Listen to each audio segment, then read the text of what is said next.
শুভ সকাল। আমি আগে পার্ট 3 চলছে আমাদের, এটা অ্যান্টি হাইপারটেনসিভ ড্রাগ। সো আমাদের আজকে পার্ট 3।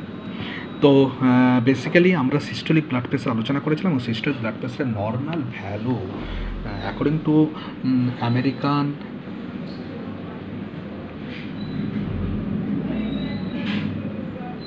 হার্ট অ্যাসোসিয়েশন, AHA মানে American Heart Association, normal range হচ্ছে 110 থেকে 130 মিলিমিটার HG, এবং এটা নর্মাল অ্যাডাল্টের normal body surface, normal testing অবস্থায়, এবং নর্মাল টেস্টিং অবস্থায় কিন্তু এই সিস্টোলিক ব্লাড প্রেশারের এই ভ্যালু। এবং এরপরে যদি 140 থেকে 145 বা 160 হয়, দ্যাট ইজ প্রি হাইপারটেনসিভ। তারপর 160-এর বেশি হলে হাইপারটেনশন, 200-র কাছে বা 180-র কাছে, 160 থেকে 180, 160 থেকে 180, that is the hypertension. So that is the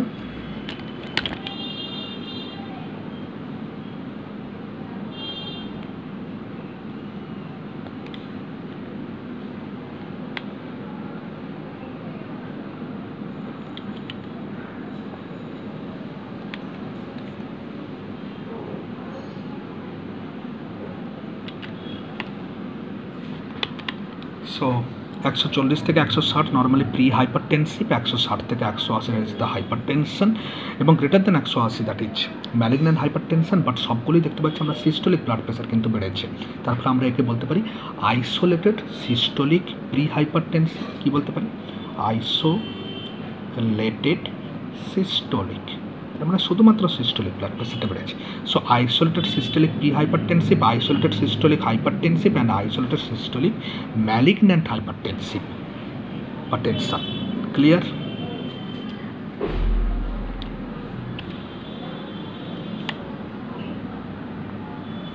next আমরা ডায়াস্টোলিক ব্লাড প্রেশার।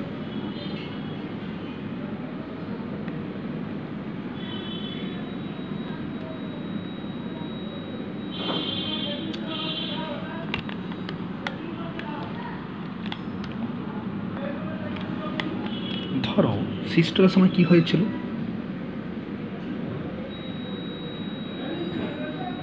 এই নর্মাল অবস্থা হার্টে। সিস্টোলের সময় কি হয়েছিল?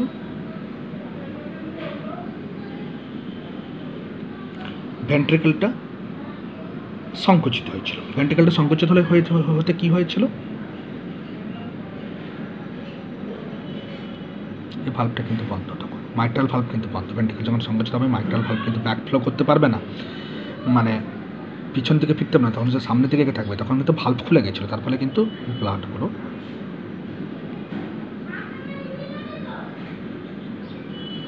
বেরিয়ে গেছিলো। এবার একটা সময় কি হবে, ব্লাড এখানে কত 120 আমি ধরলাম বেরিয়েছিল। এবার একটা সময় কি হবে, একটা সময় এখানে পরপর করে ব্লাড বেরিয়ে গেলে এখানে কী হবে, প্রেশারটা কমতে থাকবে। যে প্রেশারটা কমতে থাকবে তখন কিন্তু আবার পুনরায় এই সংকোচন অবস্থা থেকে আবার পুনরায় প্রসারিত অবস্থায় ফিরে আসবে। তার মানে ডায়াস্টল হচ্ছে। যেই প্রেশার কমছে তখন কিন্তু আবার পুনরায় সংকোচন অবস্থা থেকে আবার কি হচ্ছে, প্রসারিত অবস্থায় ফিরে এসছে। মানে এটা আর নেই, এটা এবারে প্রসারিত অবস্থায় ফিরে এসেছে। প্রসারিত অবস্থায় যেই ফিরে এসেছে তখন কি হয়েছে, ভাল্বটা আবার বন্ধ হয়ে গেছে। যেই ভাল্বটা বন্ধ হয়ে গেছে, তুমি দেখো রক্তটা সামনে থেকে যাচ্ছিল, এবার হঠাৎ করে ভাল্বটা কি হয়েছে, হঠাৎ করে বন্ধ হয়ে গেছে। দেখো হঠাৎ করে ভাল্বটা এখানে খোলা ছিল, তারপর হঠাৎ করে বন্ধ হয়ে গেছে। যেই বন্ধ হয়ে গেছে, সেই একটা ব্যাক টান, একটা ব্যাক পিছন থেকে একটা টান পড়েছে। যেই টান পড়েছে, রক্ত কিন্তু ফিরে এসে দেখতে পাচ্ছি দরজাটা বন্ধ হয়ে গেছে, আর আমি ঢুকতে পারবো না। তার মানে বেসিক্যালি রক্ত যে ফিরে এসে দেখতে পাচ্ছে দরজা বন্ধ হয়ে গেছে, ঢুকতে পারবো না, তার মানে বেসিক্যালি রক্তটা এখানটায় যাচ্ছে। তাহলে এইটা পুরো ক্লোজড হয়ে গেল। তাহলে ক্লোজড চেম্বার তৈরি হলো। এই ক্লোজড চেম্বারে একটা যে কোনো বোতলের মধ্যে যদি আমি জল আমি নর্মাল দাঁড় করেও রাখি, তাহলে একটা প্রেশার তৈরি হবে। তাহলে এই যে ক্লোজড চেম্বার তৈরি হলো, তাহলে এই যে ক্লোজড চেম্বারে রক্ত যাচ্ছে, তাহলে একটা প্রেশার পড়ছে নর্মালি। এই প্রেশারটাকে আমরা বলছি ডায়াস্টোলিক ব্লাড প্রেশার। ডায়াস্টোলিক। আরও ভালোভাবে বলতে গেলে, যখন সিস্টোলিক হয়েছিল তখন তো এই ভাল্বটা খুলে গেছিলো। তখন ভাল্বটা খুলে যাওয়ার ফলে কী হয়েছিল না, ব্লাডটা রক্তনালীর গায়ে চাপ দিয়ে বাইরে বেরিয়ে যাচ্ছিল, সেই চাপটাকে আমরা সিস্টোলিক ব্লাড প্রেশার বলেছিলাম। এবং রক্তনালী চাপ দিলে কী হবে, রক্তনালীটা কিন্তু ফুলে উঠবে। ইলাস্টিক একটা রাবারের মতো রক্তনালী কিন্তু ফুলে উঠেছিল সিস্টোলিক। কার ক্ষেত্রে? সিস্টোলিকের ক্ষেত্রে। বা ডায়াস্টোলিক যখন এখানটায় প্রেশারটা কমে গেছে, এখানে প্রেশার কমে যাওয়া মানে এখানেও প্রেশার কমে যাওয়া, যেই প্রেশারটা কমে গেছে রক্তনালীটা আবার কিন্তু পুনরায় তার অবস্থানে ফিরে আসছে।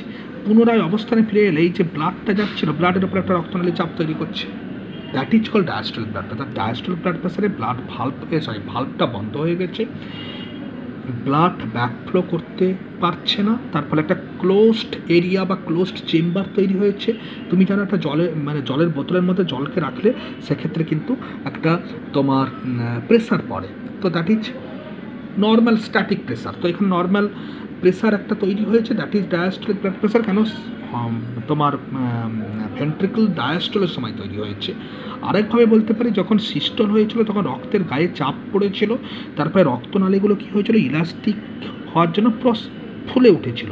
তার ফলে যখন চাপটা কমে যাবে তখন সে আবার পুনরায় তার অবস্থানে ফিরে আসতে চেষ্টা করবে। তাহলে পুনরায় এখান থেকে এই পয়েন্টে ফিরে আসতে গেলে এখানে যে রক্তগুলো ছিল, রক্তগুলোর উপর চাপ তৈরি হচ্ছে, that is call diastolic blood pressure. এবং ডায়াস্টোলিক ব্লাড প্রেশার খুব এসেন্সিয়াল ব্লাড প্রেশার, আমাদের খুব ইম্পর্ট্যান্ট ব্লাড প্রেশার। সিস্টোলিকের থেকে ডায়াস্টোলিক, কারণ ডায়াস্টোলিক ব্লাড প্রেশার আমাদের হার্টের ব্লাড সার্কুলেশনের জন্য মোস্ট ইম্পর্ট্যান্ট। তারপরে ডায়াস্টোলিক ব্লাড প্রেশার আমাদের হার্ট যখন কাজ করছে না বা সংকোচন হচ্ছে না তখন কন্টিনিউয়াস ব্লাড সাপ্লাই করছে। তার মানে ব্যাপারটা বলতে পারি, ধরো হার্টের সংকোচন একটা হলো, এটা সংকোচন, ধরো প্রসারণ, ধরো সংকোচন, ধরো প্রসারণ, ধরো সংকোচন, ধরো প্রসারণ। তার মানে ধরো হার্টের এই একটা পালস, তার মানে এইটা একটা সংকোচন, দুটো সংকোচন, তিনটে সংকোচন। মানে যখন সংকোচন হচ্ছে তখন রক্তটা রক্তনালীর মধ্যে প্রবাহিত হয়ে সমস্ত জায়গায় ছড়িয়ে পড়ছে। বাট যখন প্রসারিত হচ্ছে বা ডায়াস্টল হচ্ছে তাহলে তখন রক্ত কী করে যাবে? তাহলে তখন ডায়াস্টলের সময়ও কিন্তু তখন তোমাকে ব্লাড সাপ্লাই করতে হবে ব্রেনে, কিডনিতে, চোখে, হার্টে, মাসলে। নাহলে কিন্তু এই সময়টুকু ব্লাড না পেলে সেলগুলো মারা যাবে। তার ফলে তখন ডায়াস্টোলের সময় যে ব্লাড সাপ্লাই করছে সেটা কোন pressure? That is the diastolic blood pressure. সিস্টোলের সময় যে ব্লাড সাপ্লাই করছে সেটা কোন প্রেসার? Systolic blood pressure. তাহলে ডায়াস্টোলের সময় ডায়াস্টোলিক ব্লাড প্রেসার মানে হার্ট কাজ না করলে ডায়াস্টোলিক ব্লাড প্রেসার কিন্তু ব্লাড সাপ্লাই করছে, বা হার্টের ডায়াস্টোলের সময় বা হার্টের রিল্যাক্সের সময় diastolic blood pressure blood supply করছে। তাই diastolic blood pressure essential blood pressure, most important blood pressure. Normal value 70 থেকে 90 মিলিমিটার। আমরা রেঞ্জ বলতে পারি। তাহলে আবার ডায়াস্টোলিক ব্লাড প্রেসারটা খুব সংক্ষেপে, হার্ট প্রসারণের দরুন ভাল্ব বা দরজা বন্ধ হয়ে যাচ্ছে, ব্যাকফ্লো করতে পারছে না, ক্লোজড চেম্বারে যে ব্লাড প্রেসার তৈরি হচ্ছে তোমার এই ইলাস্টিক রিকয়েল অফ দ্য আর্টারির ফলে ক্লোজড চেম্বারে যে ব্লাড প্রেসার তৈরি হচ্ছে তাকে আমরা বলছি diastolic blood pressure. Normal value কত? নর্মাল ভ্যালু হচ্ছে 70 থেকে 90। আশা করি ভালো লেগেছে সিস্টোলিক ব্লাড প্রেসার এবং ডায়াস্টোলিক ব্লাড প্রেসার। তাহলে আমি সিস্টোলিক ব্লাড প্রেসার হার্টের সংকোচনের জন্য প্রেসার পড়ছে, ডায়াস্টোলিক ব্লাড প্রেসার হার্টের প্রসারণের জন্য এই একটা চেম্বারে প্রেসার তৈরি হচ্ছে। এখানে কিন্তু হার্টের মধ্যে কোনো প্রেসার তৈরি হচ্ছে না, বাট এই ব্লাড চেম্বারে বা ব্লাড ভেসেলের মধ্যে একটা প্রেসার তৈরি হচ্ছে। এবং diastolic blood pressure most important blood pressure, that is called diastolic blood pressure. কারণ আমি এখানে দেখলাম প্রত্যেক সিস্টোলের পর হার্ট যখন রিল্যাক্স হচ্ছে তখন এই ডায়াস্টোলিক ব্লাড প্রেসারে কিন্তু ব্লাড সাপ্লাই করছে। তারপরে ডায়াস্টোলিক ব্লাড প্রেসার যদি ফল করে তাহলে কিন্তু হার্ট যখন রিল্যাক্স হবে তখন কিন্তু এনাফ ব্লাড কিন্তু তোমার ব্রেনে যাবে না, এনাফ অক্সিজেন এবং রক্ত মানে গ্লুকোজ কিন্তু ব্রেনে যাবে না। তারপরে ব্রেন কিন্তু হাইপোক্সিক ইঞ্জুরিতে ভুগতে শুরু করবে এবং তুমি অজ্ঞান হয়ে যাবে। তো তারপরে ডায়াস্টোলিক ব্লাড প্রেসার তোমার কিন্তু সবসময় কন্টিনিউয়াস সাপ্লাই ব্রেনে অক্সিজেনকে বজায় রাখছে। তারপরে ডায়াস্টোলিক ব্লাড প্রেসার কিন্তু খুব ইম্পর্ট্যান্ট।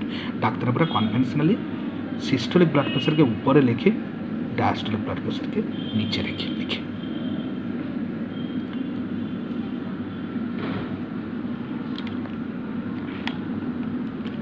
তার মানে যখন সিস্টোলিক হয়েছিল এখানে 120 হয়েছিল বলে হুট করে এটা মানে দরজাটা খুলে গেছে। বাট পরপর করে রক্ত যখন বেরিয়ে যাচ্ছে তখন 120 থেকে ধরো 90 এলো, তারপর ধরো 80 এলো, তারপর 70 যেই হলো তখন কিন্তু দরজাটা হুট করে বন্ধ হয়ে গেছে। তার ফলে কিছু রক্ত কিন্তু অলওয়েজ কিন্তু এখানে থেকে যাচ্ছে, যেটা আগে বলেছিলাম, কিছু রক্ত কিন্তু অলওয়েজ ভেন্ট্রিকলের মধ্যে থেকে যাচ্ছে। Thank you.